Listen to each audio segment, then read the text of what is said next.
안녕하십니까. 수요일 아침이 되었습니다. 우리는 엘리바스와 욥 그 관계를 보고 있죠. 엘리바스가 욥에 대하여 충고를 하나 그게 충고가 되지 않았다는 것입니다. 우리는 힘든 일을 당할 때가 있어요. 지금 그런 얘기를 계속하고 있죠. 누군가가 옆에 같이 있어 준다면 많은 위로가 됩니다. 그때 도와주는 사람이 진짜 도와주는 사람이죠. 그런데 도와준다 치고 위로를 해준다고 와서 말을 하기 시작하면 실수할 수가 있죠. 또 마찬가지 상황을 지금 당하고 있는 거예요.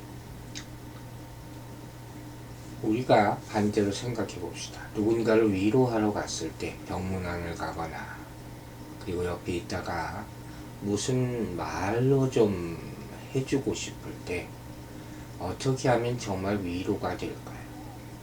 그 상황에 따라 다르겠죠. 무엇보다도 우리가 주의해야 될 점은 항상 위로받는 자의 입장에서 생각해야 한다는 것이죠. 무슨 얘기를 해도 그 환자들은 속으로는 이렇게 생각할 수 있어요. 나도 다 한다. 네가 하는 말 나도 다 할 수 있다. 제발 좀 조용히 입 다물고 있어요. 그런 거예요. 혹여 내가 당해봐서 아는데 이런 얘기는 아무 위로가 되지 않아요. 더 많은 고통이 될 뿐이죠. 지금 엘리바스가 하는 말 자체는 다 옳은 거예요. 여기서도 교훈을 얻을 수 있습니다. 그러나 상황이죠. 지금 고난당하는 자를 앞에 놓고 이렇게 말해서는 안 된다는 거죠. 욥은 아무 말도 안 하고 있지만 속으로 별 생각을 다 할 거예요. 혹시 이럴지도 몰라요. 내가 죄 짓어서 이런 고난을 당한다면 그럼 너는 의로워서 이런 말을 함부로 이렇게 하느냐 이렇게 생각할지도 모른다는 그가 죄를 저질렀다 하더라도 자 그렇다면 인간이 당하는 고난은 다 죄에 대한 심판입니까? 만약에 하나님이 이렇게 심판하신다면 세상에 살아남을 자 아무도 없어요. 그러므로 우리는 이 비판, 율법적 비판이죠. 이걸 중단하고 은혜를 깨달아야 한다고 했어요. 지금도 은혜로 사는 것이 이렇게 간증할 수 있어야 되는 겁니다. 그래야 고난을 극복할 수 있는 것입니다. 어제 요한복음 9장 말씀을 했죠. 날 때부터 소경된 자 누구의 죄로 인함입니까? 소경이 이 말을 들었다면 뭐라 그랬을까요? 얼마나 황당했겠습니까? 안 보인다고 못 듣는 건 아니잖아요. 더 잘 듣죠.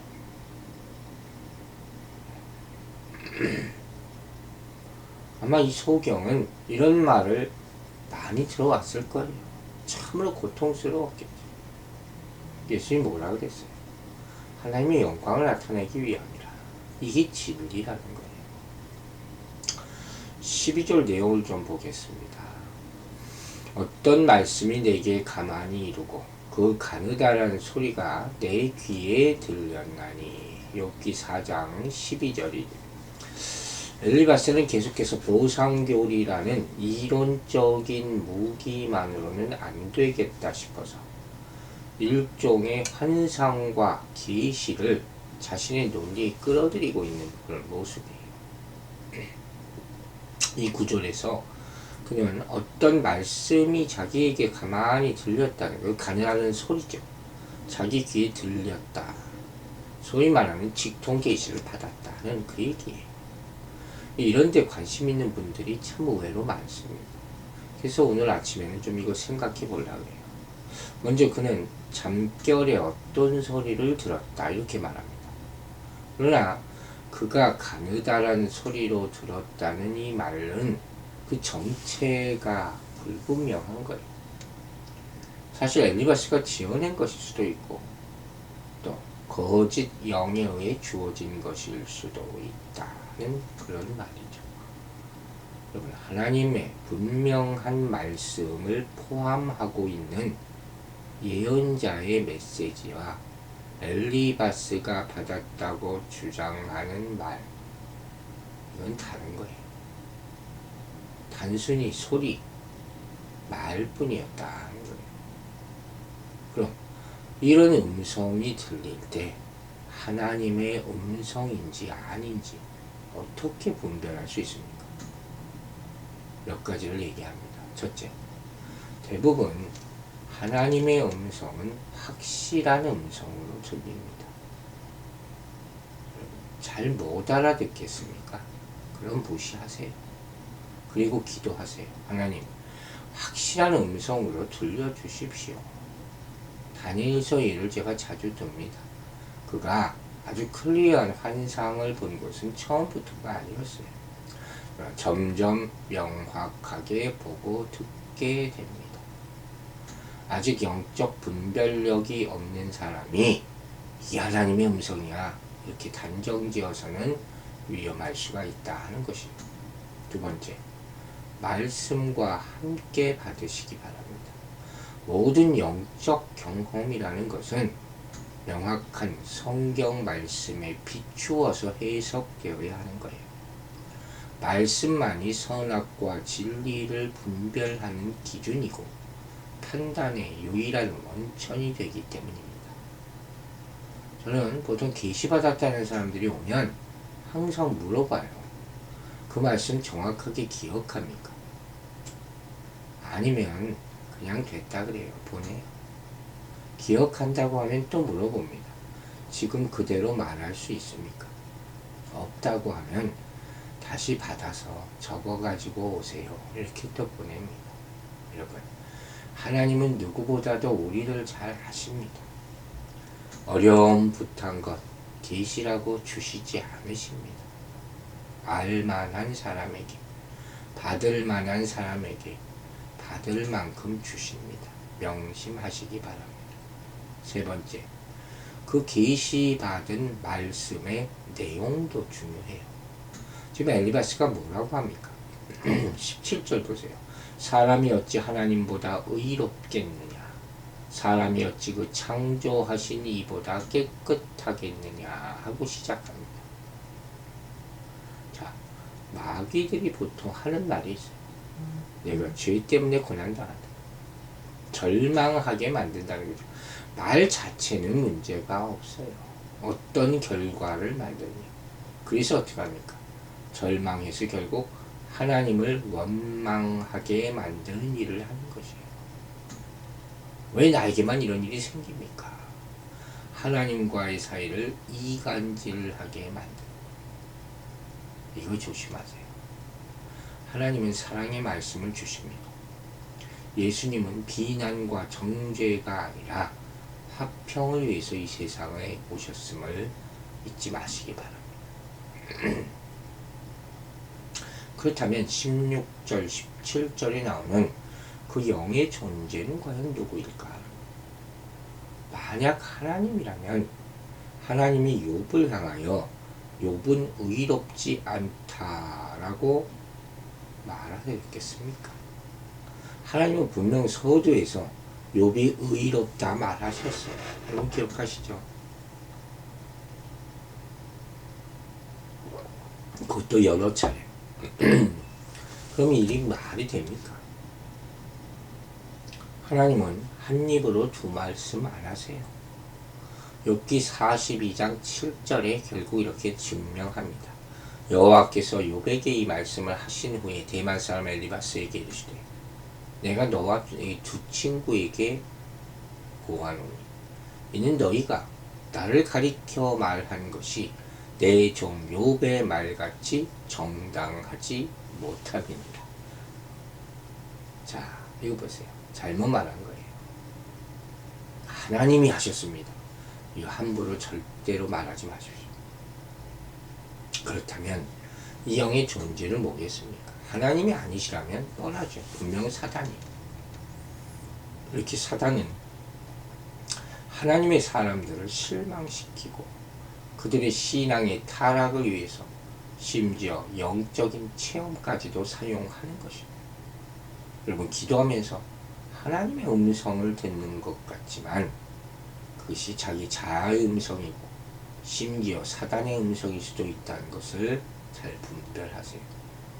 영적 체험과 영적 분별 차이를 잘 알아야 된다는 거. 어떻게 분별합니까? 영적 체험이 사람을 세우고 하나님의 영광을 위해서 있느냐, 이걸 보는 거예요. 아니면 사람을 헐뜯고 정죄하는 일에 사용되고 있습니까? 만약 잘못된 방향으로 인도하고 있다면 그 체험 자체를 다시 한번 하나님의 말씀에 비추어 볼 필요가 있다는 그 말씀이에요. 엘리바스가 음성을 들었을 때도 그래요. 14, 15절을 보면 두려움과 떨림에 일었고 뼈마디가 흔들리고 털이 쭉 뼈텄다. 하나님의 임재를 체험할 때 이런 현상이 나타날 수 있습니다. 분명히 있을 수 있습니다. 온몸이 떨리고 주저앉기도 하고 악한 영이 그 자리에서 떠나가기도 하고 정신을 잃기도 합니다. 근데 한 가지만 말하죠. 여러분, 이 일이 하나님이 하신 일이에요. 어떤 현상이 나타나야 할지, 즉 이로 말미암아 내가 하나님 음성 듣는 사람이다, 이렇게 자랑하지 말라는 거예요. 이게 다 현상이지 그 자체가 능력은 아닙니다. 자, 엘리바스의 말에 어떤 의미가 있는지 한번 보세요. 나는 의로워.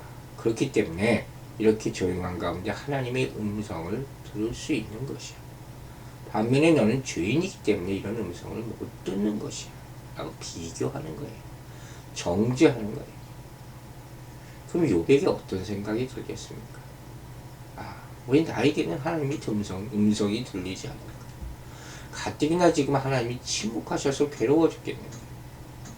친구까지 이러니까 더 원망하게 되는 것이 아닙니까? 몸이 아픈 것보다 더 괴로워 마음이 아픈 거예요. 그런데 이 말씀에서도 우리가 얻을 교훈이 있어요.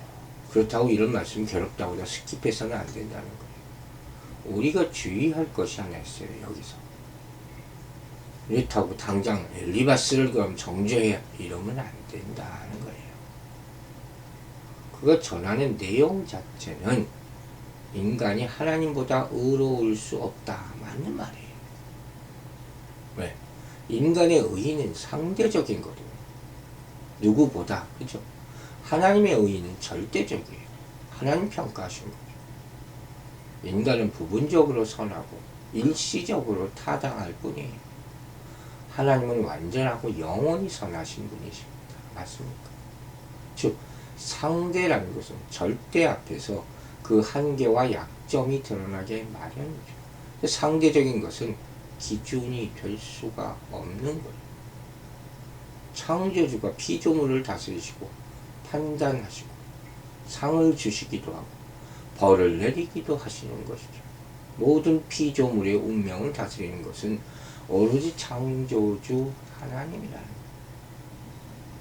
거예요. 엘리바스는 그건 알아요. 욥이 창조주의 의로운 결정에 의해서 고난을 겪는 것이다, 이렇게 이해하고 있다는 것이죠. 17절에 그랬잖아요. 인생이 어떻게 하나님보다 의롭겠느냐, 맞는 얘기예요. 하지만 뭐가 문제라고요? 욥은 이 문제를 생각하지 않았겠느냐 하는 것이죠. 당연히 돌아보았겠죠. 욥 정도 되면. 지금 그 잘못을 수긍하고 회개하고 이유를 찾는 중이다 하는 것이죠. 그러나 누군가가 옆에서 이렇게 지적하면 힘든 거예요. 욥이 아마 생각할 거예요. 내가 언제 스스로 의롭다고 했나? 넌 뭔데 너는 자꾸 나한테 이렇게 힘들게 만드냐? 여기서 괴로워지는 거죠. 이게 마귀짓이라는 거예요. 여러분, 하나님의 공의라는 건 분명히 존재하죠. 심은 대로 거두는 것도 사실입니다. 그렇지만 이 모든 것을 고난당하는 사람이 받아들일 수 있는 때가 있는 거예요. 진짜 하나님의 공의가 이 세상에 나타나면 어떻게 되는지 아십니까? 그때 나는 이미 없어요. 세상도 없어요. 다 죽는 거죠. 다 죄자다. 의인은 없느니 하나도 없다. 죄의 삭스는 사망이다. 그러나 그럼에도 불구하고 죄가 이토록 관영함에도 불구하고 세상에 남아있는 게 있어요. 그게 뭡니까? 은혜예요. 그래서 은혜가 더 큰 겁니다. 그래서 내가 살고 있는 거죠. 엘리바스는 이걸 몰랐다는 거예요. 잘못된 충고예요. 여러분, 누군가 잘못할 수 있습니다. 죄를 저지를 수도 있습니다. 그러나 그런 모습을 보고 그럼 그렇지, 죄값을 치른 것이 그 꼴 좋다, 이래는 안 되는 거예요. 말은 해야 될 때가 있고 할 수 있는 때가 있고 대상을 생각하고 해야 되는 겁니다. 자, 지금이 영적 혼돈의 시기예요. 자신이 무슨 신비로운 체험을 했다, 이런 사람들이 너무 많아요. 성경의 역사 가운데 물론 하나님이 직접 계시해 주셔서 시대를 변화시키고 하나님의 역사를 이룬 적이 많이 있습니다. 그러나 우리는 이런 영적 체험보다 성경의 충족성과 완전성에 더 의지해야 됩니다. 여러분, 말씀 다 읽으셨습니까? 성경 다 읽으셨습니까? 그것만으로 부족합니다. 말씀을 통해서 날마다 계시해 주신 것을 무시하고 왜 자꾸 다른 데서 하나님을 만나려 합니까? 신비로운 체험 쫓아다니기 전에 매일 말씀을 묵상함으로 풍성한 영적 체험을 할 수 있음을 잊지 마시기 바랍니다. 19절부터의 말씀을 보면 인간의 유한함에 대해서 말하고 있습니다. 맞습니다. 인간은 유한하고 허무한 존재입니다. 그런데 여러분 아세요? 하나님을 인정하지 않고 살아가는 모습이 바로 이런 모습이에요. 그러므로 장막줄을 다 뽑아내시기 전에 하나님을 인정하고 돌이키는 것이 바로 지혜입니다. 하나님 앞에서 아는 체 하지 맙시다. 인생을 낭비하지 맙시다.